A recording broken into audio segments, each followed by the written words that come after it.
Balloon 6 to 5.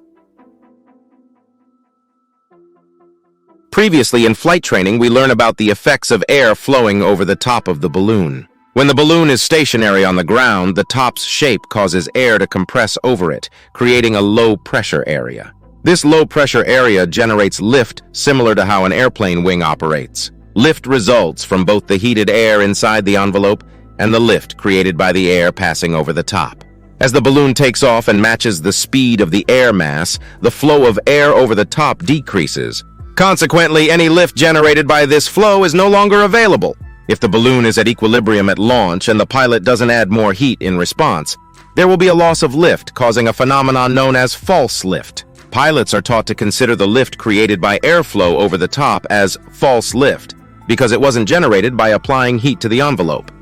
This lift is real, as long as the speed of the airflow and the balloon remains sufficiently different. The lift continues to be generated. However, as the balloon accelerates, the lift created by the airflow diminishes, requiring the pilot to add more heat to maintain the same rate of ascent. A similar situation can occur when descending through a low-level wind shear or jet. As the balloon penetrates the lower boundary of the wind shear, the top of the balloon enters a faster-moving layer of air, increasing the airflow lift component of the total lift generated. For a short period, there may be equilibrium with the two components of lift, heat, and airflow. However, as the descent continues, the top of the balloon moves out of the faster-moving air, diminishing the airflow. The rate of descent increases unless the pilot takes action to increase the buoyancy portion of the total lift by making a burn. False heavy is the opposite of false lift, occurring when descending into a faster-moving air mass or wind shear. The lower half of the balloon enters the shear, allowing the airflow to generate lift with a downward component. This downward lift pulls the balloon down. This effect is more pronounced on a fully loaded balloon due to skin tension. A lightly loaded balloon has more slack in the fabric on the lower portion, while a heavily loaded one has greater tension, creating a surface where low pressure can develop. Another scenario involves fast-moving air across the balloon's mouth, creating a dynamic low pressure similar to a venturi.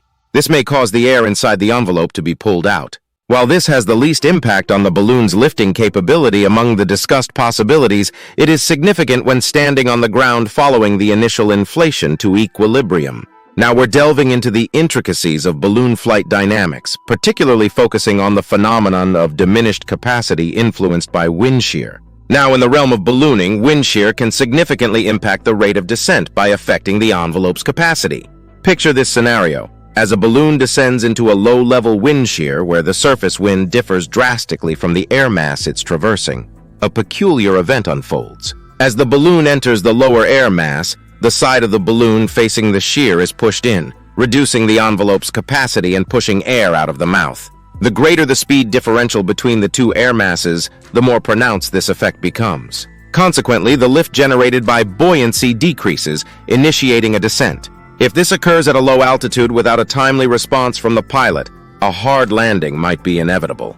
Imagine a balloon swiftly descending from a 30 mph wind into a 15 mph wind, experiencing a sudden increase in effective wind speed. This abrupt change removes the boundary layer on the balloon's surface, increasing heat loss by conduction and distorting the envelope into a dish shape. This condition is perilous, especially during low-level flight with a fully loaded balloon. Now let's discuss the concept of dishing in more detail. If a heavily loaded balloon encounters a significant dish, crucial lifting heat can be squeezed out. This situation becomes critical during a final approach to landing, where time and altitude are limited. It's essential to recognize that heat loss must be swiftly replaced to regain neutral buoyancy, and additional heat is required to counteract any downward momentum.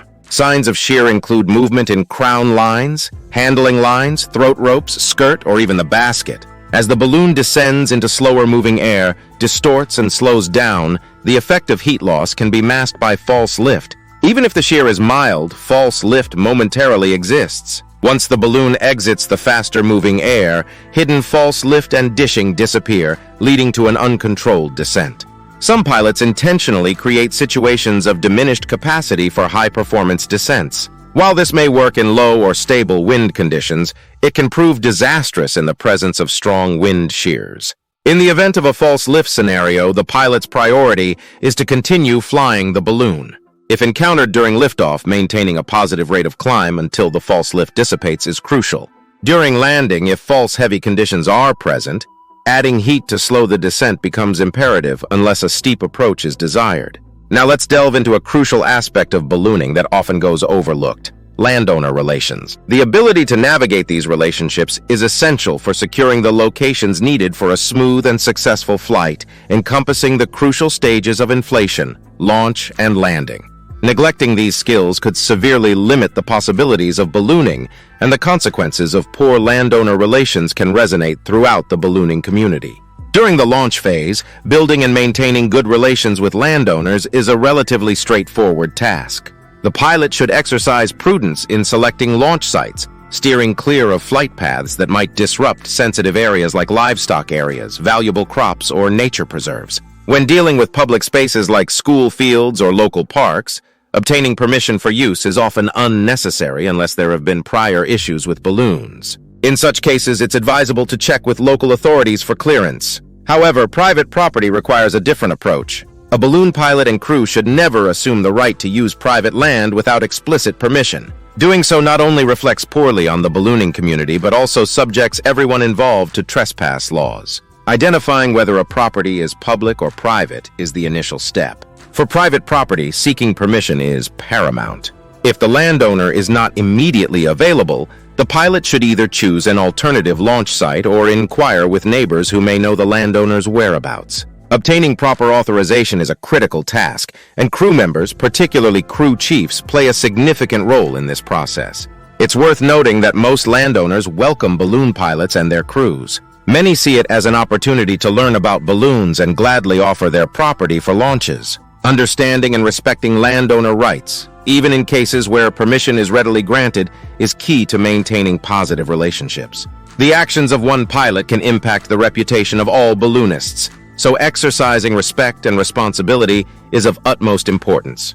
In summary, while each pilot may have their unique approach to equipment, setup, and flight preparation, the underlying theme of this chapter is to highlight the common procedures and principles that every balloon pilot must adhere to for a safe and successful flight.